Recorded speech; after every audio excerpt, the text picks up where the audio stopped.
Hello നമസ്കാരം. നാളത്തെ എപ്പിസോഡിൻ്റെ story ആയിട്ട് പറയാൻ പോകുന്നത് നമ്മുടെ മഴത്തോര് മുംബൈയുടെ നാളത്തെ ഒരു കിടിലൻ എപ്പിസോഡിൻ്റെ സ്റ്റോറിയാണ് പറയാൻ പോകുന്നത്. അപ്പോൾ എല്ലാവരും സ്റ്റോറി മുഴുവനായിട്ട് കേൾക്കാൻ സപ്പോർട്ട് ചെയ്യുക. അങ്ങനെ നമ്മുടെ അലീനയെ കാണാൻ, ബാലചന്ദ്രനെ കാണാനൊക്കെ മനു വന്നിട്ടുണ്ട്. മനു വന്ന വിശേഷങ്ങളൊക്കെ മനു പോയിട്ട് അവരുടെ അടുത്ത് പറയുന്നുണ്ട്. അങ്കിളും അലീനയും അതുപോലെ കൃഷ്ണയും കൂടിയിട്ട് ഒരു റിസോർട്ടിലുണ്ട് എന്നുള്ള കാര്യമൊക്കെ പറയണം. അപ്പോൾ റിസോർട്ടിൽ പോയിട്ട് പ്രശ്നം ഉണ്ടാക്കാനുള്ള ഒരു തയ്യാറെടുപ്പിലാണ് രാജീവിനെ ഒരുപാട് പറഞ്ഞ് മനസ്സിലാക്കാൻ നോക്കുന്നുണ്ട്. പക്ഷേ അയാളതൊന്നും കേൾക്കാൻ തയ്യാറാവുന്നില്ല. എന്താണെങ്കിലും റിസോർട്ടിലേക്ക് പോകുമെന്ന് തന്നെ തീരുമാനിക്കുകയാണ്. അപ്പോൾ റിസോർട്ടിലെത്തിയിട്ടുള്ള പ്രശ്നങ്ങളും അതുപോലെ രാജീവൻ കടപ്പാട്ടൂർ വൈജയെ കാണാൻ പോകുന്നതും അതുമായി ബന്ധപ്പെട്ടുള്ള കുറച്ച് കാര്യങ്ങളൊക്കെയാണ് നാളത്തെ എപ്പിസോഡിൽ സംഭവിക്കുന്നത്. അപ്പോൾ എന്താണെങ്കിലും എല്ലാവരും സ്റ്റോറി മുഴുവനായിട്ട് കേൾക്കാൻ സപ്പോർട്ട് ചെയ്യുക. നമ്മുടെ ചാനൽ ആദ്യമായിട്ട് കാണുന്നവരാണെങ്കിൽ ഒന്ന് സബ്സ്ക്രൈബ് ചെയ്യുക. അതുപോലെ ലൈക്ക് ചെയ്യാനും ഹൈപ്പ് ചെയ്യാനും ഒന്നും മറക്കരുത് കേട്ടോ. എന്നാൽ നേരെ സ്റ്റോറിയിലേക്ക് പോകാം. അങ്ങനെ മനു വന്നേക്കാണ് റിസോർട്ടിലേക്ക്. മനു അലീനയ്ക്കുള്ള ചെരുപ്പൊക്കെ വാങ്ങിച്ചുകൊണ്ടാണ് വന്നിട്ടുള്ളത്. അങ്ങനെ നമ്മുടെ കൃഷ്ണമോളാണെങ്കിൽ അലീനയുടെ ഡ്രസ്സൊക്കെയാണ് ഇട്ടിട്ടുള്ളത് കേട്ടോ. അലീനയുടെ ഡ്രസ്സ് അത്ര കറക്റ്റ് അല്ലെങ്കിലും ഏകദേശം പാകമാണ്. അപ്പോൾ ബാലചന്ദ്രൻ അത് കണ്ടിട്ട് ഭയങ്കര സന്തോഷമാവുന്നുണ്ടല്ലോ. രണ്ടുപേരും കൂടെ ഇങ്ങനെ ഒരുമിച്ച് ഇങ്ങനെ നടക്കുന്നതൊക്കെ കാണുമ്പോൾ ഭയങ്കര സന്തോഷമാവുകയാണ്. ബാലചന്ദ്രൻ നമ്മുടെ കൃഷ്ണമോളോട് ചോദിക്കുന്നുണ്ടായിരുന്നു, നിനക്ക് നാണമില്ലടി ഇങ്ങനെ ഇരന്ന് വാങ്ങിച്ചിടാൻ എന്ന് ചോദിക്കുമ്പോൾ, ഇന്നലെ വരെ നാണമായിരുന്നു, ഇന്നിപ്പോൾ എനിക്ക് അതില്ല എന്ന് പറയണം. അപ്പോൾ എല്ലാ കാര്യങ്ങളും അറിഞ്ഞു വെച്ചിട്ടാണല്ലോ. അപ്പോൾ ബാലചന്ദ്രൻ ഭയങ്കര സന്തോഷമാവുന്നുണ്ട്. പിന്നീട് മനു വരുമ്പോൾ ഭയങ്കര സന്തോഷത്തോട് കൂടിയിട്ട് മനുവിനെയും മലീനെയൊക്കെ കൂട്ടിയിട്ട് കൃഷ്ണമോളാണെങ്കിൽ ആ റിസോർട്ട് മുഴുവൻ ഓടിച്ചാടി നടക്കുകയാണ്. ഇത് കണ്ടിട്ട് വളരെ ഹാപ്പിയായിട്ട് സന്തോഷത്തോട് കൂടിയിട്ട് അവരിങ്ങനെ നോക്കി നിൽക്കുകയാണ് ബാലചന്ദ്രൻ. അപ്പോൾ ഇവരുടെ പുറകിലുള്ള സത്യാവസ്ഥകളൊന്നും മനുവിന് അറിയില്ല എങ്കിലും ബാലചന്ദ്രൻ്റെ ഭാഗത്ത് ന്യായമുണ്ട് എന്ന് തന്നെയാണ് മനുവിൻ്റെ വിശ്വാസം. ഇപ്പോൾ കൃഷ്ണമോൾക്കാണെങ്കിൽ എല്ലാ സത്യങ്ങളും അറിയാലോ. അങ്ങനെ പിന്നീട് മനു വീട്ടിലേക്ക് തിരിച്ചെത്തുന്ന സമയത്ത് നമ്മുടെ രാജീവും കമലയും കൂടെ മനുവിനെ ഇങ്ങനെ ചോദ്യം ചെയ്തുകൊണ്ടിരിക്കുകയാണ്. അപ്പം മനു പറയുന്നുണ്ട്, അവിടെ ഉണ്ട്, റിസോർട്ടിൻ്റെ പേരൊക്കെ പറയാണ്, പിറവത്തുള്ള റിസോർട്ടിലുണ്ട് എന്ന് പറയുമ്പോൾ, ഇനി അവിടെ പോയിട്ട് നിങ്ങൾ പ്രശ്നം ഉണ്ടാക്കാനോടൊന്ന് ചോദിക്കുമ്പോൾ, എന്തെങ്കിലും ചെയ്യാമല്ലോ, എന്താ ചെയ്യാനുള്ളത് ഞാൻ നോക്കാം എന്നൊക്കെ വെല്ലുവിളിക്കുകയാണ് രാജീവ്. അങ്കിളിന് തിരിച്ചു പോവേണ്ടതല്ലേ, കൊച്ചച്ഛന് തിരിച്ചു പോവേണ്ടതല്ലേ, ബാലചന്ദ്രൻ അങ്കിളാണെങ്കിൽ ഒരു വർഷത്തോളം വേണമെങ്കിൽ അവിടെ താമസിക്കും, അവിടെ അല്ലെങ്കിൽ വേറെ എവിടെയെങ്കിലും താമസിക്കും എന്നൊക്കെ പറയാണ്. അയാളിത് എന്തുദ്ദേശിച്ചാണ് നടക്കുന്നത് എന്നൊക്കെ പറയുമ്പോൾ കമലയാണെങ്കിൽ ബാലചന്ദ്രൻ്റെയും അലീനയുടെയും ബന്ധത്തെക്കുറിച്ച് വളരെ മോശമായിട്ട് സംസാരിക്കുകയാണ്. അമ്മ സംസാരിക്കുന്ന കാര്യങ്ങളൊന്നും എനിക്ക് മനസ്സിലാവില്ല എന്ന് വെക്കേണ്ട എന്ന് പറയുമ്പോൾ, പിന്നെ ഞാൻ ഏതർത്ഥത്തിൽ സംസാരിക്കണോടാ, വീട്ടിൽ നിന്ന് ഇറക്കി വിട്ട വീട്ടുവേലക്കാരിയും കൂട്ടിയിട്ട് ഒരു റിസോർട്ടിൽ പോയി താമസിക്കുന്നു, എന്തുകൊണ്ട് അയാൾ നേരെ തിരിച്ച് വീട്ടിലേക്ക് വന്നില്ല എന്നൊക്കെ ഇങ്ങനെ ചോദ്യം ചെയ്യാണ്. അപ്പോൾ മനു പറയുന്നുണ്ട്, അങ്കിളിൻ്റേതായിട്ടുള്ള തീരുമാനങ്ങളുണ്ട്, ന്യായീകരണങ്ങളുണ്ട്, അവരുടെ ജീവിതമാണ് അത്, അമ്മ അതിൽ എരുതിയിൽ എണ്ണ ഒഴിക്കാനായിട്ട് നിൽക്കണ്ട എന്നൊക്കെ പറഞ്ഞ് കമലയെ നന്നായിട്ട് വഴക്ക് പറയുന്നുണ്ട്. രാജീവിനോടും വളരെ ശക്തമായി തന്നെ പ്രതികരിച്ചിട്ടാണ് മനു മുകളിലേക്ക് കയറിപ്പോകുന്നത്. ആ സമയത്ത് ഹരി അങ്ങോട്ടേക്ക് വന്നിട്ട് രാജീവിനോട് പറയുന്നുണ്ട്, നമുക്കൊരു കാര്യം ചെയ്താലോ കൊച്ചിച്ച, നമുക്ക് അലീനെ അങ്ങോട്ട് തട്ടിക്കൊണ്ടു പോയാലോ, എന്നിട്ട് എവിടെയെങ്കിലും ഒളിച്ച് താമസിപ്പിക്കാം, പിന്നെ കുറച്ച് കഴിഞ്ഞിട്ട് വേണമെങ്കിൽ വേറെ ഏതെങ്കിലും നാട്ടിൽ കൊണ്ടുപോയി തള്ളാം എന്നൊക്കെ ഇങ്ങനെ പറയുമ്പോൾ, മണ്ടത്തരം വിളമ്പാതെടാ, അതൊന്നും പോസിബിൾ അല്ല, അതൊക്കെ വേറെ പ്രശ്നങ്ങളായി വരും എന്ന് പറയാണ് രാജീവ്. അപ്പോൾ കമലയ്ക്ക് ഭയങ്കര ദേഷ്യം വരികയാണ്. അലീനയെ തട്ടിക്കൊണ്ടു പോകാം, ഒളിപ്പിച്ച് താമസിപ്പിക്കാം എന്നൊക്കെ പറയുമ്പോൾ കമലയ്ക്ക് ഏകദേശം മനസ്സിലാവുന്നുണ്ട് ഹരിയുടെ മനസ്സിലിരിപ്പ് എന്താണെന്നുള്ളത്. നീ വല്ലാതെ അലീനയുടെ കാര്യത്തിൽ ഇടപെടാൻ നിൽക്കണ്ട കേട്ടോ മനു എന്ന് കമല ദേഷ്യത്തോട് കൂടിയിട്ട് പറയുകയും ചെയ്യുന്നുണ്ട്. വേണ്ടെങ്കിൽ വേണ്ട, ഞാൻ എൻ്റെ ഒരു അഭിപ്രായം പറഞ്ഞു എന്നേ ഉള്ളൂ എന്നും പറഞ്ഞിട്ട് ഹരി അവിടെ നിന്ന് പോവുക കേട്ടോ. പിന്നീട് കാണിക്കുന്നത് റൂമിലെത്തിയതിനു ശേഷം മനു ഫോൺ എടുത്ത് നോക്കുന്ന സമയത്ത് അതിൽ രേവതിക്കുട്ടിയുടെ മിസ് കോൾ കാണുകയാണ്. ഉടനെ തന്നെ അതിലേക്ക് തിരിച്ച് വിളിക്കുന്നുണ്ട് കേട്ടോ. ആ സമയത്തും ഗ്രേസമ്മയാണ് ഫോൺ എടുക്കുന്നത്. ഹലോ മനു, എന്തായി, അലീനയെക്കുറിച്ച് വല്ല വിവരം കിട്ടിയോ എന്ന് ചോദിക്കുമ്പോൾ, ആ ആൻറ്റി, അലീനയ്ക്ക് കുഴപ്പമൊന്നുമില്ല എന്ന് പറയുന്നുണ്ട് കേട്ടോ. ആൻറ്റി വിളിച്ചിരുന്നോ എന്ന് ചോദിക്കുമ്പോൾ, ഞാനല്ല രേവതിക്കുട്ടിയാണ് വിളിച്ചത്, ഞാൻ അവൾക്ക് കൊടുക്കാമെന്ന് പറഞ്ഞിട്ട് നമ്മുടെ ഗ്രേസമ്മ ഫോൺ എടുത്തിട്ട് രേവതിക്കുട്ടിയുടെ അടുത്തേക്ക് പോവുകയാണ്. എന്നിട്ട് പറയുന്നുണ്ട്, അതേ മനുഷ്യങ്കറാണ് വിളിക്കണേന്ന് പറഞ്ഞിട്ട് ഫോൺ കൊടുക്കുകയാണ്. രേവതിക്കുട്ടി ചാടി എഴുന്നേറ്റ് ഫോൺ എടുക്കുന്നുണ്ട് കേട്ടോ. മനുഷ്യേട്ടാ, അലീന ചേച്ചി എവിടെ, അലീന ചേച്ചി എല്ലാവരും കൂടി അവിടെ നിന്ന് പറഞ്ഞയച്ചോ, ഞാൻ മുത്തശ്ശിയെ വിളിച്ചിട്ടുണ്ടായിരുന്നു എന്നൊക്കെ ഇങ്ങനെ ഒരുപാട് വാ തോരാതെ ഇങ്ങനെ ഒറ്റ ശ്വാസത്തിൽ പറഞ്ഞുകൊണ്ടിരിക്കുകയാണ് രേവതിക്കുട്ടി. അപ്പോൾ മനു പറയുന്നുണ്ട്, അലീനയ്ക്ക് കുഴപ്പമൊന്നുമില്ല രേവതിക്കുട്ടി, അവൾ സുഖമായിട്ടിരിക്കുന്നു എന്നൊക്കെ പറയുമ്പോൾ, എന്താ മനുഷ്യേട്ടാ സംഭവിച്ചത് എന്ന് ചോദിക്കുകയാണ്. അതൊക്കെ പറയാനാണെങ്കിൽ കുറേ ഉണ്ട്, പക്ഷേ നീ ഒരു കാര്യം മനസ്സിലാക്കിയാൽ മതി, അലീനയ്ക്ക് ഇപ്പോൾ യാതൊരു കുഴപ്പമില്ല, അവൾ സേഫായിട്ട് ബാലചന്ദ്രനങ്ങളുടെ കൂടെ തന്നെ ഉണ്ട്, കൃഷ്ണയും ഉണ്ട്, അവർ 3 പേരും കൂടെ ഒരു റിസോർട്ടിലാണെന്ന് പറയട്ടോ. റിസോർട്ടിലോ, ഏത് റിസോർട്ടിലാണ് മനുവേട്ടാന്ന് ചോദിക്കുമ്പോൾ, അത് പിറവത്തുള്ള ഒരു റിസോർട്ടിൽ അവരുണ്ട് എന്ന് പറയാണ്. പിറവത്തുള്ള റിസോർട്ടിലാണോ, ഏതാ റിസോർട്ടിൻ്റെ പേര് എന്നൊക്കെ ചോദിക്കുമ്പോൾ, നീ ഇപ്പോൾ അങ്ങോട്ടേക്കൊന്നും പോകാൻ നിൽക്കണ്ട രേവതിക്കുട്ടി, അവരിപ്പോൾ കുഴപ്പമൊന്നുമില്ല, മിക്കവാറും നാളെയോ മറ്റന്നാളോ ആയിട്ട് അവർ വീട്ടിലേക്ക് തന്നെ തിരിച്ചു വരും എന്ന് പറയണം. എന്താ മനുവേട്ട ഉണ്ടായത് എന്നൊക്കെ ചോദിക്കുമ്പോൾ അത് പറയാനാണെങ്കിൽ കുറേ ഉണ്ട് രേവതിക്കുട്ടി, പിന്നീട് നേരിട്ട് കാണുമ്പോഴോ അല്ലെങ്കിൽ മറ്റൊരു അവസരത്തിലോ ഞാൻ പറയാം എന്ന് പറയണം. വീട്ടിൽ നിന്ന് ഇറക്കി വിട്ടതാണോ അലീന ചേച്ചിയും ചോദിക്കുമ്പോൾ ഏകദേശം അങ്ങനെ തന്നെയാണ്.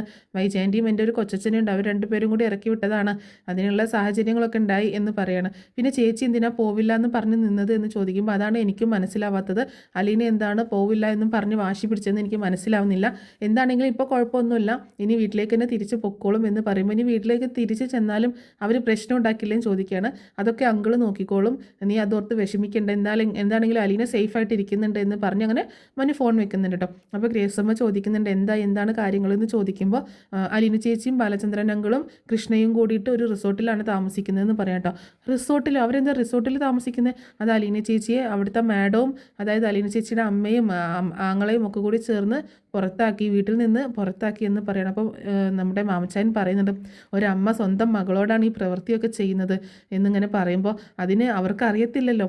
അവർക്കറിയില്ല എങ്കിലും ഒരു പെണ്ണിനോട് ചെയ്യുന്ന ഒരു ക്രൂരതയല്ലേ ഇത്, ഒരു പെൺകുട്ടിയോട് അവരുടെ മകളുടെ പ്രായമുള്ളൂ എന്നെങ്കിലും ചിന്തിച്ചുകൂടെ എന്നൊക്കെ പറയണം ഗ്രേസമ്മയും. എന്താണെങ്കിലും അലീന സേഫായിട്ടുണ്ടല്ലോ. ആ ബാലചന്ദ്രൻ ഒരു നല്ലൊരു മനുഷ്യനായതുകൊണ്ട് അവളുടെ കാര്യത്തിൽ അവളെ അങ്ങനെ വെറുതെ കൈയൊഴിയില്ല എന്ന് തന്നെ ചിന്തിക്കാം എന്ന് പറയണം. ആ സമയത്ത് ഗ്രേസമ്മയ്ക്ക് ഒരു സംശയം തോന്നുകയാണ്, ഇനി ബാലചന്ദ്രൻ എങ്ങാനും അറിഞ്ഞിട്ടുണ്ടാവുമോ അലീനയെക്കുറിച്ചുള്ള സത്യങ്ങൾ എന്നിങ്ങനെ ചോദിക്കുമ്പോൾ അപ്പോൾ രേവതിക്കുട്ടി ആകെ ഷോക്കാവുന്നുണ്ട് കേട്ടോ. അതിന് വഴിയില്ല ആൻറ്റി, കാരണം എങ്ങനെ അറിയാനാണ്?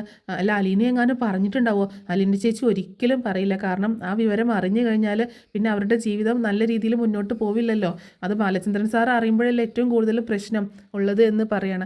അപ്പോൾ അത് കേട്ടിട്ട് ശരിയായിരിക്കാം, ചിലപ്പോൾ അങ്ങനെ അറിഞ്ഞിട്ടുണ്ടാവില്ല, പക്ഷേ അവളോടുള്ള സ്നേഹം കൊണ്ടായിരിക്കാം അയാൾ അവൾക്ക് സപ്പോർട്ടായിട്ട് നിൽക്കുന്നത്. എന്നാലും സ്വന്തം കുടുംബത്തെ വിട്ടുകൊണ്ട് അവൾക്ക് വേണ്ടിയിട്ട് ഇങ്ങനെ നിൽക്കുമ്പോഴാണ് എനിക്ക് സംശയം എന്ന് പറയുന്നുണ്ട് ഗ്രേസമ്മ. പിന്നീട് കാണിക്കുന്നത് നമ്മുടെ രാജീവ് വൈജയെ ഫോൺ ചെയ്യുന്ന കേട്ടോ. അപ്പോൾ വൈജയ് ഫോൺ ചെയ്യുമ്പോൾ രാജീവേട്ട എന്തെങ്കിലും വിവരം കിട്ടിയോ എന്നിങ്ങനെ ചോദിക്കുകയാണ്. വൈജയ് നീ അതോർത്ത് വിഷമിക്കണ്ട, ബാലചന്ദ്രൻ ഒരു റിസോർട്ടിലുണ്ട് എന്ന് പറയാട്ടോ. റിസോർട്ടിലോ? ഏത് റിസോർട്ടിൽ? പിറവത്തുള്ള ഒരു റിസോർട്ടിലുണ്ട് എന്ന് പറയണം. ഇതെങ്ങനെയാണ് അറിഞ്ഞത് എന്ന് ചോദിക്കുന്നുണ്ട് കേട്ടോ. മനു പോയിട്ടുണ്ടായിരുന്നു അവിടെ എന്ന് പറയണം. മനു പോയിരുന്നോ അവിടെ? അപ്പോൾ കൃഷ്ണമോളും അവിടെ തന്നെ ഉണ്ട്, അവർ 3 പേരും കൂടെ അവിടെ റൂം എടുത്ത് താമസിക്കുകയാണെന്ന് പറയാട്ടോ. എൻ്റെ രാജീവേട്ട എനിക്കാകെ മേല് ചൊറിഞ്ഞ് കയറുന്നുണ്ട്. ഒരു വേലക്കാരി പെണ്ണിൻ്റെ കൂടെ എന്ത് ഈ ബാലചന്ദ്രൻ ഇങ്ങനെയൊക്കെ പെരുമാറുന്നത്, അതും ഒരു റിസോർട്ടിൽ റൂം എടുത്ത് താമസിക്കുക എന്നൊക്കെ പറയുമ്പോൾ വൈജയ്ക്ക് ഭയങ്കര ദേഷ്യം, ഒരു അവജ്ഞയും എന്തൊക്കെയോ ഭാവങ്ങളും ഇന്നിമായാണ് മുഖത്ത്. അപ്പോൾ രാജീവ് പറയുന്നുണ്ട് നമുക്ക് ശരിയാക്കാം, ഏതായാലും രാത്രിയല്ലേ, നാളെ നേരം വിളിക്കട്ടെ, നാളെ രാവിലെ ഞാൻ അങ്ങോട്ടേക്ക് വരാം, എന്നിട്ട് നമുക്ക് കാര്യങ്ങളൊക്കെ സംസാരിച്ച് തീർപ്പാക്കാം എന്ന് പറയുന്നുണ്ട് കേട്ടോ. അങ്ങനെ പറഞ്ഞിട്ട് ഫോൺ വെക്കണം. അതേസമയം പിന്നീട് മുത്തശ്ശിയാണെങ്കിൽ അവിടെ നിന്ന് ഇങ്ങനെ വിളിക്കുന്നുണ്ട്, വൈജയെന്ന് ഇങ്ങനെ വിളിക്കുന്ന സമയത്ത് മുത്തശ്ശിയുടെ റൂമിലേക്ക് ചെല്ലുകയാണ് വൈജ. എന്താ അമ്മ ഇങ്ങനെ വിളിച്ചു കൂവുന്നത്? ഞാൻ അമ്മയോട് പറഞ്ഞിട്ടില്ലേ എനിക്ക് അവിടെ ഒരുപാട് ജോലി ഉണ്ടെന്ന്, അമ്മ ഇങ്ങനെ വിളിച്ചു കൂവേണ്ട, ഞാൻ ഇടയ്ക്ക് ഇങ്ങോട്ടേക്ക് വന്നോളാം എന്ന് പറയുമ്പോൾ നിൻ്റെ സമയത്തിനാണോട് എനിക്ക് ആഹാരവും മരുന്നൊക്കെ തരുന്നത്? ആ കൊച്ചുണ്ടായിരുന്ന സമയത്ത് എൻ്റെ ഒരു കാര്യത്തിനും ഒരു മുടക്കം ഉണ്ടായിട്ടില്ല എന്ന് പറയാണ് മുത്തശ്ശി. ആ കൊച്ച് പോയില്ല, ഇനി അവൾ ഇങ്ങോട്ടേക്ക് വരാനും പോകുന്നില്ല എന്ന് പറയുമ്പോൾ ഇനി അഥവാ വന്നാലോ ബാലചന്ദ്രൻ എങ്ങാനും അവളെ കൂട്ടിക്കൊണ്ട് പോയിട്ടുണ്ടാവുമോ എന്ന് ചോദിക്കുമ്പോൾ മിക്കവാറും അങ്ങനെ തന്നെയാണ് അമ്മ എന്ന് പറയണം. അതെന്താ നീ അങ്ങനെ പറഞ്ഞതെന്ന് ചോദിക്കുമ്പോൾ അവർ പിറവത്ത് ഒരു റിസോർട്ടിൽ റൂം എടുത്ത് താമസിക്കുകയാണ് എന്ന് പറയണം. ബാലചന്ദ്രനും കൃഷ്ണമോളും മാത്രം എന്ന് ചോദിക്കുമ്പോൾ അല്ല അലീനയും അവരുടെ കൂടെ ഉണ്ട് എന്ന് പറയട്ടോ. അത് കേട്ടിട്ട് മുത്തശ്ശിയാകെ ഇങ്ങനെ അമ്പരന്ന് പോവാണ്. അലീന എങ്ങനെ അവരുടെ കൂടെ വന്നു? അത് എനിക്കറിയില്ല, പോകുന്ന വഴിയിൽ നിന്ന് പിക്ക് ചെയ്ത് കൊണ്ടുപോയതായിരിക്കും അലീനയെ എന്ന് പറയാണ് വൈജയന്തി. അപ്പോൾ മുത്തശ്ശി പറയുന്നുണ്ട് ഇതിപ്പോൾ എവിടെയും കേൾക്കാത്തൊരു സംഭവമാണല്ലോ ഈ കേട്ടുകൊണ്ടിരിക്കുന്നത്. ഒരു വേലക്കാരി പെണ്ണിനെ ഒരു സെർവൻറ്റിനെയും കൂട്ടിയിട്ട് റിസോർട്ടിൽ പോയി താമസിക്കുക, ഭാര്യയോട് വഴക്കിട്ടിട്ട് ഈ ബാലചന്ദ്രൻ ഇത് എന്തു പറ്റി എന്നൊക്കെ മുത്തശ്ശി ഇങ്ങനെ പറയുമ്പോൾ അത് തന്നെയല്ലേ അമ്മേ ഞാനും പറഞ്ഞുകൊണ്ടിരിക്കുന്നത്. ഇനിയിപ്പോൾ അവൾ ഇങ്ങോട്ടേക്ക് വരില്ലേ, ബാലചന്ദ്രൻ ഇങ്ങോട്ടേക്ക് വരത്തില്ലേ എന്നിങ്ങനെ സംശയം പറയണം മുത്തശ്ശി. ഇങ്ങോട്ടേക്ക് വരാതെ പിന്നെ എവിടെ പോകാനാണ്? അല്ല ഇനി വേറെ വീടും എടുത്ത് അവർ 3 പേരും കൂടി ഒരുമിച്ച് താമസിക്കാൻ തീരുമാനം എടുത്താലോ എന്നിങ്ങനെ മുത്തശ്ശി ചോദിക്കുമ്പോൾ വൈജയാകെ തകർന്നു പോവാട്ടോ. ഒരിക്കലും അങ്ങനെ ഒരു കാര്യത്തെ പറ്റിയിട്ട് വൈജ ചിന്തിച്ചിട്ടേ ഇല്ല. അങ്ങനെയൊന്നും സംഭവിക്കാൻ സാധ്യതയില്ല അമ്മ എന്ന് പറയുമ്പോൾ എന്തുകൊണ്ടില്ല, ഇതുപോലെ വീട് വിട്ട് പോകാമെങ്കിൽ ഒരു റിസോർട്ടിൽ പോയി താമസിക്കാമെങ്കിൽ അവരവിടെ വളരെ ഹാപ്പിയാണെന്നല്ലേ പറഞ്ഞത്. അങ്ങനെയാണെങ്കിൽ അവർക്കൊരു വീടെടുത്ത് താമസിക്കാനാണോ അല്ലെങ്കിൽ ഒരു ഫ്ലാറ്റ് എടുത്ത് താമസിക്കാനാണോ ബുദ്ധിമുട്ട് എന്ന് പറയാണ് മുത്തശ്ശി. അത് കേട്ടതോട് കൂടിയിട്ട് ഉള്ള ജീവനും കൂടെ പോവുകയാണ് വൈജയ്ക്ക്. ഇനിയിപ്പോൾ അങ്ങനെ എങ്ങാനും സംഭവിക്കുമോ എന്നോർത്തിട്ട് അവരെങ്ങാനും അങ്ങനെ താമസിക്കാൻ തുടങ്ങിക്കഴിഞ്ഞാൽ നീ എന്ത് ചെയ്യും വൈജ എന്ന് ചോദിക്കുകയാണ്. എന്ത് ചെയ്യാനാണ്, ഞാനിവിടെ എനിക്ക് ജീവിക്കാൻ അറിയാലോ, എനിക്ക് ജീവിച്ച് കാണിച്ചു കൊടുക്കാൻ അറിയാം എന്നൊക്കെ പറയുന്നുണ്ട് കേട്ടോ. നീ എങ്ങനെ ജീവിക്കും എന്ന് ചോദിക്കുമ്പോൾ എനിക്ക് ജോലിയുണ്ട്, എനിക്ക് ബാങ്ക് ബാലൻസ് ഉണ്ട്, ഞാൻ എൻ്റെ മക്കളെ രണ്ടുപേരെയും വളർത്തും, പഠിപ്പിക്കും, നല്ല ജോലി വാങ്ങിച്ചു കൊടുക്കും എന്നൊക്കെ പറയുമ്പോൾ എന്തൊക്കെയാണെങ്കിലും നിൻ്റെ ഭർത്താവ് കൂടെ ഇല്ലല്ലോ എന്നൊക്കെ പറയാണ്. അപ്പോൾ മുത്തശ്ശി ചോദിക്കുന്നുണ്ട്, ഇനി എങ്ങാനും ബാലചന്ദ്രന് നിൻ്റെ ആഗ്രയിലെ കാര്യങ്ങൾ എന്തെങ്കിലും അറിഞ്ഞിട്ടുണ്ടാകുമോ, അതുകൊണ്ടായിരിക്കുമോ ഇങ്ങനെയൊക്കെ പെരുമാറുന്നത് എന്ന് മുത്തശ്ശി ചോദിക്കുമ്പോൾ എൻ്റെ അമ്മയൊന്നും മിണ്ടാതിരിക്കുക, അങ്ങനെയൊന്നും ഉണ്ടാവാൻ വഴിയില്ല, എങ്ങനെ ബാലചന്ദ്രൻ അതൊക്കെ അറിയാനാണ്, അതൊക്കെ കഴിഞ്ഞു പോയ കാര്യങ്ങളല്ലേ, നിങ്ങളെല്ലാവരും കൂടി എൻ്റെ ജീവിതം ഇങ്ങനെയൊക്കെ ആക്കിയില്ലേ എന്നൊക്കെ പറഞ്ഞ് വായിച്ച് ഇങ്ങനെ ദേഷ്യവും സങ്കടമൊക്കെ കൂടി പറയാട്ടോ. അപ്പോൾ മുത്തശ്ശിക്ക് വീണ്ടും ആവലാതിയാണ്. അതല്ല വൈജി, എങ്ങാനും അക്കാര്യങ്ങളെങ്ങാനും ബാലചന്ദ്രൻ അറിഞ്ഞിട്ടുണ്ടെങ്കിലോ നീ എന്ത് ചെയ്യും എന്ന് ചോദിക്കുകയാണ്. അതുകൊണ്ടായിരിക്കുമോ ബാലചന്ദ്രൻ ഇങ്ങനെയൊക്കെ പെരുമാറുന്നതെന്ന് ചോദിക്കുമ്പോൾ വൈജയ്ക്കും പേടിയാവുന്നുണ്ട് കേട്ടോ. ആ സമയത്ത് വൈജ പറയുന്നുണ്ട്, ഞാൻ എന്ത് ചെയ്യാനാണ്, ഞാൻ സൂയിസൈഡ് ചെയ്യും, എനിക്ക് പിന്നെ ജീവിക്കേണ്ട ആവശ്യമില്ല, ഞാൻ ജീവിച്ചിരിക്കത്തില്ല എന്ന് പറയണം. ആ കാര്യങ്ങളെങ്ങാനും ബാലചന്ദ്രൻ അറിഞ്ഞിട്ടാണ് ഈ പെരുമാറുന്നത് ഒക്കെ എങ്കിൽ പിന്നീട് എനിക്ക് ബാലചന്ദ്രൻ്റെ മുഖത്ത് നോക്കാൻ പറ്റത്തില്ല, മക്കളുടെ മുഖത്ത് നോക്കാൻ പറ്റത്തില്ല, അതുകൊണ്ട് ഞാൻ സൂയിസൈഡ് ചെയ്യുക തന്നെ ചെയ്യുമെന്ന് മുത്തശ്ശിയോട് ഉറപ്പായിട്ടും പറയുന്നുണ്ട് കേട്ടോ വൈജ. അങ്ങനെ അത് പറഞ്ഞിട്ട് വളരെ വിഷമത്തോട് കൂടിയിട്ടാണ് വൈജ റൂമിൽ നിന്ന് പുറത്തേക്ക് ഇറങ്ങുന്നത്. അങ്ങനെ വൈജ പുറത്തേക്ക് ഇറങ്ങിയിട്ട് അവിടെ ഇങ്ങനെ സെറ്റിയിൽ ആകെ വിഷമിച്ച് ഇങ്ങനെ ഇരിക്കുന്ന സമയത്താണ് ബബിതയും രോഹിത്തും കൂടി ഇറങ്ങി വരുന്നത് കേട്ടോ. അമ്മ എന്ത് പറ്റി, അമ്മ എന്താ ഇങ്ങനെ ഇരിക്കുന്നത്, എന്തെങ്കിലും വിവരം കിട്ടിയോ അച്ഛനെയും കൃഷ്ണമോളെയും കുറിച്ച് എന്നൊക്കെ ചോദിക്കുകയാണ്. ആ വിവരമൊക്കെ കിട്ടി, അവർ പിറവത്തുള്ളൊരു റിസോർട്ടിലുണ്ട് എന്ന് പറയാണ്. റിസോർട്ടിലോ? അതെ, അപ്പോൾ അലീനയോ? അവളും ഉണ്ട് കൂടെ എന്ന് പറയാണ്. അച്ഛൻ അവളെയും കൃഷ്ണമോളെയും കൂട്ടിയിട്ട് അവിടെ റൂം എടുത്ത് അടിച്ച് പൊളിച്ച് ഹാപ്പി ആയിട്ട് ജീവിക്കുകയാണെന്നാണ് പറഞ്ഞു കേൾക്കുന്നത്. ആരാ പറഞ്ഞത് എന്ന് ചോദിക്കുമ്പോൾ മനു പോയിട്ടുണ്ടായി അവരെ കാണാനായിട്ട് എന്ന് പറയണം. എന്നാൽ നാളെ നമുക്ക് പോയാലോ അമ്മേ, അവിടെ പോയിട്ട് അച്ഛനെയും കൃഷ്ണമോളെയും കൂട്ടിക്കൊണ്ടുവരാം, അലീനയെ കൊണ്ടുവരാൻ പറ്റത്തില്ലെന്ന് പറയാം എന്നൊക്കെ പറയുമ്പോൾ അങ്ങനെ റിസോർട്ടിൽ പോയിട്ട് അങ്ങനെ ഒരു പ്രശ്നം ഉണ്ടാക്കാനൊന്നും പറ്റത്തില്ല, നാട്ടുകാരുടെ മുന്നിൽ അത് പബ്ലിക് സ്പേസില്ലേ, അവിടെ ഒരുപാട് ഫാമിലീസ് ഉണ്ടായിരിക്കും, അതുകൊണ്ട് അവിടെ പോയിട്ടൊന്നും ചെയ്യാൻ പറ്റത്തില്ല എന്ന് പറയണം. പിന്നെ എന്ത് ചെയ്യും എന്ന് ചോദിക്കുമ്പോൾ അങ്ങനെ പറയുന്നുണ്ട്, രാജീവ് അങ്കിള് നാളെ വരാമെന്ന് പറഞ്ഞിട്ടുണ്ട്, രാജീവേട്ടൻ വരട്ടെ, എന്നിട്ട് ഇതിനൊരു തീരുമാനമാക്കാം, എന്തായാലും ഇത്രയൊക്കെ ആയില്ലേ എന്ന് പറയണം. അങ്ങനെ പിന്നീട് കാണിക്കുന്നത് നമ്മുടെ റിസോർട്ടിൽ ബാലചന്ദ്രനും അലീനയും അതുപോലെ കൃഷ്ണമോളും കൂടി ഭക്ഷണം കഴിക്കുകയും സംസാരിക്കുകയൊക്കെ ചെയ്യുന്ന കേട്ടോ.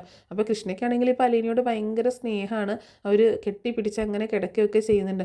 അപ്പോൾ അലീന ചോദിക്കുന്നുണ്ട്, എടി നിനക്ക് സ്കൂളിൽ പോകണ്ടേ, നിനക്ക് വീട്ടിലേക്ക് പൊക്കൂടായിരുന്നോ മനുവേട്ടൻ്റെ കൂടെ എന്ന് പറയുമ്പോൾ, അയ്യടാ എന്നിട്ട് അച്ഛനും മോൾക്കും ഇവിടെ അടിച്ചു പൊളിച്ച് ജീവിക്കാനല്ലേ എന്നെ കൂട്ടാണ്ട്, നിങ്ങൾ അച്ഛനും മോളും കൂടെ സന്തോഷമായിട്ട് ഇവിടെ ഇങ്ങനെ റിസോർട്ടിലും താമസിച്ച് ഇങ്ങനെ നടക്കുമല്ലേ, അത് പറ്റത്തില്ല, നിങ്ങൾ എവിടെ പോകുന്നു അവിടെയൊക്കെ ഞാനും വരും എന്ന് പറയണേ.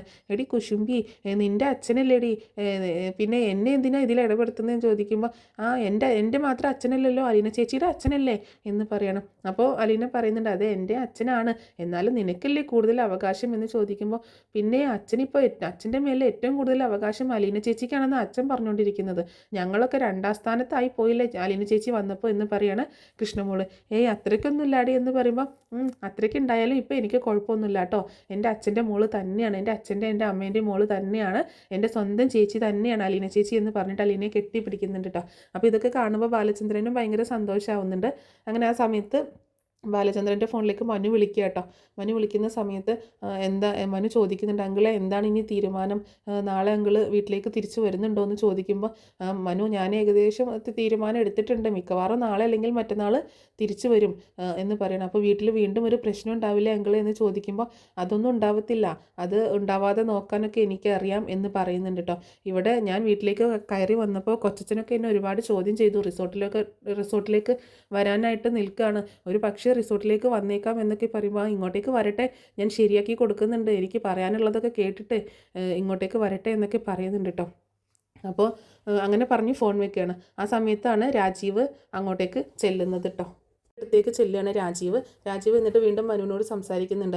മനു, നീ ബാലചന്ദ്രനോട് സംസാരിച്ചോ, അയാളുടെ തീരുമാനം എന്താണ്, അലീനയെ അയാൾ ഒഴിവാക്കി കളയാനൊന്നും ഉദ്ദേശിക്കുന്നില്ലേ എന്ന് ചോദിക്കുമ്പോൾ, കൊച്ചച്ഛന് ഇതിൽ ഒരുപാട് ഇടപെടാതിരിക്കുന്നതാട്ടോ കൊച്ചച്ഛൻ നല്ലത്, അങ്കിളിൻ്റെ മനസ്സിൽ എന്തൊക്കെയോ കാര്യങ്ങളുണ്ട്, അത് അലീനയുമായി ബന്ധപ്പെട്ടതല്ല ഒരിക്കലും, അലീനയെ അങ്കിള് കാണുന്നത് സ്വന്തം മകളെ പോലെ തന്നെയാണ്, അത് കൊച്ചച്ഛനും സംശയമൊന്നുമില്ലല്ലോ അവരുടെ ബന്ധത്തിലെന്ന് ചോദിക്കുമ്പോൾ, എനിക്ക് അങ്ങനെ സംശയിക്കേണ്ട കാര്യങ്ങളൊന്നും ഉണ്ടായിട്ടില്ല എന്ന് പറയാണ് രാജീവ്. പക്ഷേ വൈജി ആൻറ്റിക്ക് പോലും അതിൽ സംശയമല്ല, അവർ തമ്മിൽ മോശമായിട്ടുള്ളൊരു ബന്ധമുണ്ടെന്നുള്ളത്.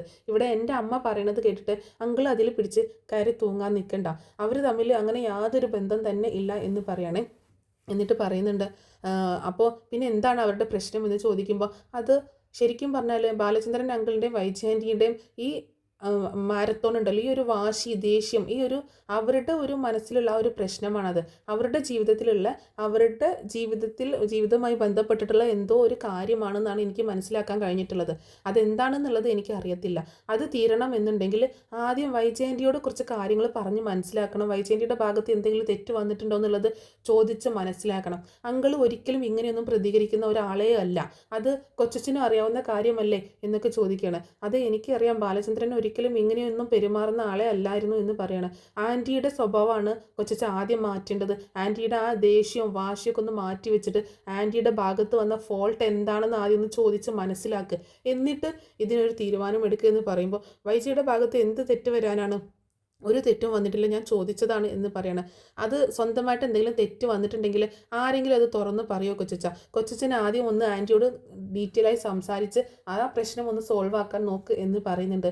ഞാൻ ഏതായാലും നാളെ കടപ്പാട്ടൂർ പോകുന്നുണ്ട്, നിൻ്റെ അച്ഛനെ ഞാൻ വിളിക്കട്ടെ ആദ്യം ഒന്ന്, ഇതിനൊരു തീരുമാനമാക്കിയിട്ട് ഇനി ഞാൻ തിരിച്ചു പോകുന്നുള്ളൂ എന്ന് പറയാണ് നമ്മുടെ രാജീവ് മനുവിൻ്റെ അടുത്ത്. അങ്ങനെ പിന്നീട് കാണിക്കുന്നത് പിറ്റേ ദിവസം രാജീവ് കടപ്പാട്ടൂർ വീട്ടിലേക്ക് എത്തുന്നതാണ്. രാജീവിനെ കാത്തെന്ന പോലെ നിൽക്കുന്നുണ്ടായിരുന്നു വൈജ കേട്ടോ. അങ്ങനെ വൈജയോട് സംസാരിക്കുന്നുണ്ട് രാജീവൻ. വൈജ പറയുന്നുണ്ട്, ഇനിയിപ്പോൾ എന്ത് ചെയ്യും രാജീവേട്ട, അവളെയും കൂട്ടിയിട്ടല്ലേ അയാൾ പോയേക്കുന്നത് ആ റിസോർട്ടിലേക്ക്. ബാലചന്ദ്രൻ ഇത് എന്ത് ഉദ്ദേശിച്ചാണ് ഈ നടക്കുന്നതെന്ന് എനിക്ക് മനസ്സിലാവുന്നില്ല. ബാലചന്ദ്രനെ കുറിച്ച് അവിടെ നിന്ന് എന്തെങ്കിലും ബാലചന്ദ്രൻ സംസാരിച്ചോ മനുവിൻ്റെ അടുത്ത് എന്താ പറഞ്ഞത് എന്നൊക്കെ ചോദിക്കുകയാണ്. രാജീവേട്ടൻ മനുവിനോട് സംസാരിച്ചോ എന്നൊക്കെ ചോദിക്കുന്നുണ്ട്. ഞാൻ മനുവിൻ്റെ അടുത്ത് സംസാരിച്ചു, മനുവിൻ്റെ അടുത്ത് പ്രത്യേകിച്ചൊന്നും ബാലചന്ദ്രൻ പറഞ്ഞിട്ടില്ല. അവിടെ അവർ വളരെ ഹാപ്പി ആയിട്ട് അടിച്ചു പൊളിച്ച് അച്ഛനും മക്കളുമായിട്ട് ജീവിക്കുകയാണ് എന്ന് പറയണം. ഒരച്ഛനും മക്കളും വന്നേക്കുന്നത് കൃഷ്ണയുള്ളത് കൊണ്ട് അങ്ങനെ പറയാലോ എന്നൊക്കെ പറയുമ്പോൾ അവരുടെ ബന്ധത്തിൽ നിനക്ക് എന്തെങ്കിലും സംശയമുണ്ടോ വൈജ എന്ന് ചോദിക്കുകയാണ്. അങ്ങനെ എന്തെങ്കിലും നിനക്ക് സംശയമുണ്ടോ എന്ന് ചോദിക്കുമ്പോൾ അങ്ങനെ സംശയമൊന്നും ഇതുവരെ ഉണ്ടായിരുന്നില്ല, പക്ഷേ ഇപ്പം എനിക്ക് ആ സംശയം ബലപ്പെട്ട് വരുന്നുണ്ട്. അല്ലെങ്കിൽ പിന്നെ എന്തിനാണ് അവൾ മുകളിലേക്ക് പോയിട്ട് കീ വാങ്ങിച്ചു വരാൻ പറഞ്ഞിട്ട് അവൾ ആകെ സങ്കടപ്പെട്ട് കരഞ്ഞു നിലവിളിച്ചുകൊണ്ട് വന്നിട്ട് പോകുന്നില്ല എന്ന് പറഞ്ഞത്? അവളെ ഇറക്കി വിട്ട ഉടനെ തന്നെ ബാലചന്ദ്രൻ എന്തിനാണ് കാർ എടുത്തുകൊണ്ട് അവളെയും കൂട്ടിയിട്ട് റിസോർട്ടിൽ പോയി താമസിക്കുന്നത്? ഇതൊക്കെ കൂട്ടി വായിച്ച് നോക്കുമ്പോൾ എനിക്കിപ്പോൾ അങ്ങനത്തെ സംശയങ്ങളൊക്കെ തോന്നുകയാണ് എന്ന് പറയണം. എന്താണെങ്കിലും ഞാൻ ശിവേട്ടനോട് സംസാരിച്ചിട്ടുണ്ട്. ശിവേട്ടൻ ഉടനെ തന്നെ നാട്ടിലേക്ക് വരുന്നുണ്ട്, ഇതിനൊരു തീരുമാനമാക്കാമെന്ന് ശിവേട്ടൻ പറഞ്ഞിട്ടുണ്ട്. ഞാനും ശിവേട്ടനും കൂടിയിട്ട് അലീനയുടെ കാര്യത്തിൽ ഒരു തീരുമാനമാക്കിയിട്ട് തന്നെ തിരിച്ചു പോകുന്നുള്ളൂ എന്ന് പറയുമ്പോൾ ഉറപ്പാണല്ലോ രാജീവേട്ട എന്ന് ചോദിക്കുകയാണ്. ഉറപ്പാണ്, അതിൽ മാറ്റമൊന്നുമില്ല എന്ന് പറയുന്നുണ്ട് രാജീവ്. ആ സമയത്ത് വൈജി ചോദിക്കുന്നുണ്ട്, ഇപ്പോൾ രാജീവേട്ടൻ എന്താ ചെയ്യാൻ പോണത്, റിസോർട്ടിലേക്ക് പോകുന്നുണ്ടോ എന്ന് ചോദിക്കുമ്പോൾ അതെ ഞാൻ റിസോർട്ടിലേക്ക് പോവുകയാണ്, ഞാൻ അവിടെ പോയി ബാലചന്ദ്രനോട് സംസാരിക്കട്ടെ എന്ന് പറയുന്നുണ്ട്. എന്നാൽ ഞാനും കൂടി വരട്ടെ എന്ന് വൈജി ചോദിക്കുമ്പോൾ തൽക്കാലം നീ ഇപ്പോൾ വരണ്ട, ഞാൻ പോയിട്ട് ഒന്ന് സംസാരിക്കട്ടെ, ബാലചന്ദ്രൻ്റെ എന്താണ് തീരുമാനം എന്നൊക്കെ അറിയട്ടെ എന്നൊക്കെ പറഞ്ഞ് രാജീവ് വീട്ടിൽ നിന്ന് ഇറങ്ങുകയാണ്. പിന്നീട് കാണിക്കുന്നത് ബാലചന്ദ്രൻ്റെ റിസോർട്ടിലാട്ടോ, അവർ താമസിക്കുന്ന റിസോർട്ടിലാണ്. ബാലചന്ദ്രനും അലീനയും കൃഷ്ണയും കൂടി ഇങ്ങനെ നടക്കുകയാണ്, മുറ്റത്തൂടെ ഇങ്ങനെ നടക്കുന്നുണ്ട്.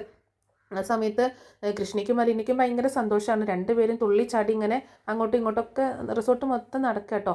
ആ സമയത്ത് ബാലചന്ദ്രനാണെങ്കിൽ അവർക്ക് പൂളിലേക്ക് ഇറങ്ങാനുള്ള ഡ്രസ്സൊക്കെ വാങ്ങിച്ചു കൊടുത്തിട്ടുണ്ടായിരുന്നു. അങ്ങനെ ഒരു പൂളിലൊക്കെ ഇങ്ങനെ കളിച്ചുകൊണ്ടിരിക്കുകയാണ്. ആ സമയത്താണ് ഇവിടെ നമ്മുടെ രാജീവ് വരുന്നത് കേട്ടോ. രാജീവ് വരുന്നത് ബാലചന്ദ്രൻ ദൂരെ നിന്നേ കാണുന്നുണ്ട്. അപ്പോൾ രാജീവ് ഇവർ അവിടെ ഇങ്ങനെ കളിച്ചുകൊണ്ട് നിൽക്കുന്നത് കണ്ടപ്പോൾ ഇവർ പൂളിൽ ഇങ്ങനെ കളിക്കുകയല്ലേ, ആ സമയത്ത് അങ്ങോട്ടേക്ക് ചെല്ലുന്നുണ്ട്.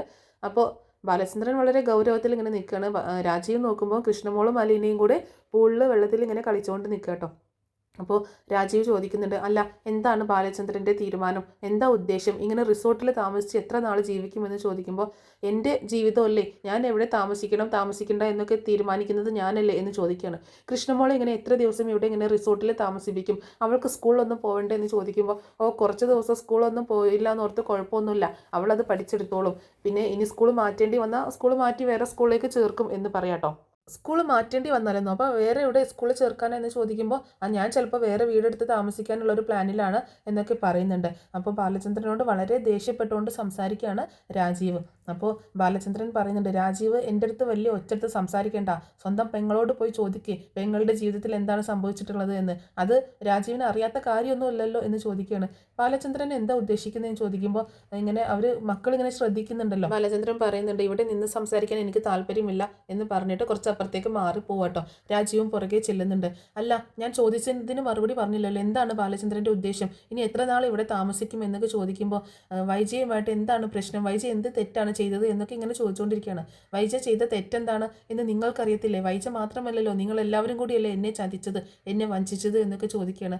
എന്താ ബാലചന്ദ്രൻ ഈ പറയുന്നത്? ഞങ്ങൾ എന്ത് ചെയ്തു, വൈജ എന്ത് ചെയ്തു എന്നൊക്കെ ചോദിക്കുമ്പോൾ ആഗ്രാചരിത്രമൊന്നും ഞാൻ അറിയത്തില്ല എന്ന് രാജീവ് കരുതിയോ? നിങ്ങളെല്ലാവരും കൂടി ഒളിപ്പിച്ചു വെച്ച ആ സത്യങ്ങളും ആ രഹസ്യങ്ങളൊന്നും ഒരിക്കലും ഞാൻ അറിയത്തില്ലെന്ന് കരുതിയോ എന്ന് ചോദിക്കുകയാണ്. അത് കേട്ടിട്ട് ആകെ ഷോക്കാവാണ് രാജീവൻ. എന്താ ബാലചന്ദ്രൻ ഉദ്ദേശിക്കുന്നതെന്ന് ചോദിക്കുമ്പോൾ രാജീവിനെ അറിയാത്തതൊന്നുമില്ലല്ലോ, ആഗ്രയിൽ പോയി താമസിച്ച് കണ്ടവൻ്റെ കൂടെ അഴിഞ്ഞാടി നടന്ന് ഗർഭിണിയായി ഒരു കുഞ്ഞിനെ തൻ്റെ പെങ്ങൾ പ്രസവിച്ച കാര്യമൊന്നും അറിയാത്ത കാര്യമില്ലല്ലോ, നിങ്ങളെല്ലാവരും കൂടി തന്നെയല്ലേ അതൊക്കെ മുക്കിയത് എന്ന് പറയുന്നുണ്ട്. ഇത് കേട്ടിട്ട് ആകെ ഷോക്കായിട്ട് നിൽക്കുകയാണ് രാജീവ്. തലയ്ക്ക് അടി കിട്ടിയ പോലെയാണ് രാജീവൻ്റെ അവസ്ഥ കേട്ടോ. ഒരിക്കലും ഇങ്ങനൊരു കാര്യം ബാലചന്ദ്രൻ അറിയുമെന്ന് പ്രതീക്ഷിച്ചതേ അല്ല. ബാലചന്ദ്രൻ്റെ മുന്നിൽ ഇനി എന്ത് പറയണമെന്നറിയാതെ ഇങ്ങനെ ആകെ വല്ലാതെ അങ്ങനെ നിൽക്കുകയാണ്. താൻ എന്തൊക്കെയാണ് ബാലചന്ദ്രൻ ഈ പറയുന്നത് എന്ന് ചോദിക്കുമ്പോൾ എന്നെ ഒളിക്കാനൊന്നും നോക്കണ്ട, എല്ലാ സത്യങ്ങളും മനസ്സിലാക്കി അറിഞ്ഞു വെച്ചിട്ടാണ് ഞാൻ സംസാരിക്കുന്നത് എന്ന് പറയാണ് ബാലചന്ദ്രൻ. ഇനി ബാലചന്ദ്രനോട് എതിർത്ത് സംസാരിക്കാൻ പറ്റില്ല എന്ന് രാജീവിന് മനസ്സിലാവുകയാണ്. വൈജയുടെ തൻ്റെ പെങ്ങളുടെ എല്ലാ കാര്യങ്ങളും ബാലചന്ദ്രൻ അറിഞ്ഞതായിട്ട് രാജീവിന് മനസ്സിലാക്കുകയാണ്. അവസാനം ഒരു അപേക്ഷ പോലെ രാജീവൻ സംസാരിക്കുന്നുണ്ട്. ഇനിയിപ്പോൾ അതൊക്കെ കഴിഞ്ഞു പോയില്ലേ ബാലചന്ദ്ര, ഇപ്പോൾ നിങ്ങൾ വിവാഹം കഴിഞ്ഞ് ഇത്രയും വർഷമായി, ആ കുഞ്ഞാണെങ്കിൽ മരിച്ചു പോവുകയും ചെയ്തു എന്നൊക്കെ പറയുമ്പോൾ ആര് പറഞ്ഞു മരിച്ചു പോയില്ല എന്ന്? ഇന്നും ജീവനോടെ നല്ല മിടുക്കിയായിട്ട് നല്ല നന്മയുള്ള കുട്ടിയായിട്ട് അവൾ നിൽക്കുന്നുണ്ട് എന്ന് പറയാട്ടോ. ആ സമയത്ത് ഒന്ന് ആശ്ചര്യത്തോട് കൂടിയിട്ട് രാജീവൻ അലീനയെ നോക്കിയിട്ട് ബാലചന്ദ്രനെ നോക്കുമ്പോൾ ബാലചന്ദ്രൻ അതിനെപ്പറ്റി ഒന്നും പറയുന്നില്ല കേട്ടോ. അലീനയാണ് ആ കൊച്ച് എന്നുള്ള കാര്യമൊന്നും പറയുന്നില്ല. അങ്ങനെ ബാലചന്ദ്രൻ്റെ ഈ വാക്കുകളൊക്കെ രാജീവൻ്റെ തലയിൽ ഒരു ഇടുത്തി പോലെ ഇങ്ങനെ വീഴുകയാണ്. എന്താണെങ്കിലും രാജീവിന് പിന്നെ വോയിസ് ഒന്നുമില്ല. രാജീവൻ കുറേ കേണ അപേക്ഷിച്ചൊക്കെ നോക്കുന്നുണ്ടെങ്കിലും അടുക്കുന്നില്ല എന്ന് മനസ്സിലായി. പിന്നെ രാജീവൻ തോറ്റ് തൊപ്പിയിട്ടു എന്ന പോലെ അവിടെ നിന്ന് പോകുന്നൊരവസ്ഥയാണ് കാണുന്നത് കേട്ടോ. അപ്പോൾ ഇത്രയൊക്കെ ഉള്ളൂ നാളത്തെ എപ്പിസോഡിൽ സംഭവിക്കാൻ പോകുന്ന കാര്യങ്ങൾ. ഈ സ്റ്റോറി എല്ലാവർക്കും ഇഷ്ടമായിട്ടുണ്ടാവും എന്ന് വിചാരിക്കുകയാണ്. ഇഷ്ടമായിട്ടുണ്ടെങ്കിൽ സപ്പോർട്ട് ചെയ്യാൻ മറക്കരുത് കേട്ടോ.